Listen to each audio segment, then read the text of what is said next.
এই দিন সেই দিন কোনো দিন। 90 দশকের শুরুর দিকে ঢাকাই সিনেমায় হঠাৎই এক রাজপুত্রের আগমন, তার নাম সালমান শাহ। সে সময় একের পর এক হিট সিনেমায় জুটি হয় তার শাবনূরের সঙ্গে। মাত্র 3.5 বছরের সংক্ষিপ্ত সময়ে তারা একসাথে 14টি সিনেমা করেন, আর সেই সিনেমাগুলোর মাধ্যমে তারা হয়ে ওঠেন বাংলা চলচ্চিত্রের স্বপ্নের জুটি।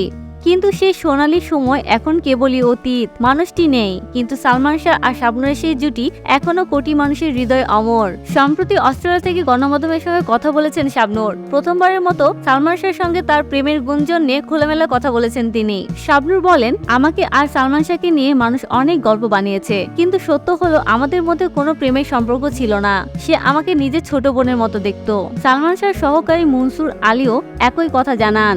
শাবনূর আরও বলেন, সালমান শাহ আমাকে ভালোবেসে পিচ্চি বলে ডাকতো। ওর বাবা মা আমাকে অনেক ভালোবাসতেন। আমিও সালমান শাহকে ভাইয়ের চোখে দেখতাম। সে ছিল আমার খুব ভালো বন্ধু এবং দারুণ একজন কো আর্টিস্ট। তিনি আরো বলেন, সালমান শাহের সাথে যখন আমার প্রথম দেখা হয়েছিল তখন সে আমাকে বলেছিল, আমার কোনো ছোট বোন নেই, তুমি আমার বোনের মতো। তবুও মানুষ ভুল বোঝে, গুঞ্জন ছড়ায়, কিন্তু শাবনূরের কণ্ঠে আজও শোনা যায় সেই ভাই বোনের ভালোবাসার গল্প। সালমান শাহ আজ নেই, তবু তার স্মৃতি, তার বন্ধুত্ব আর সেই নিষ্পাপ সম্পর্কের গল্প চিরকাল বেঁচে থাকবে ভক্তদের হৃদয়ে। আপনারা কি বিশ্বাস করেন সালমান শাহ ও শাবনূরের সম্পর্ক ছিল শুধুই বন্ধুত্বের? কমেন্টে জানিয়ে দিন আপনার মতামত। আর স্টারদের এমন গসিপ জানতে সাবস্ক্রাইব করুন স্টার গল্প বাংলা।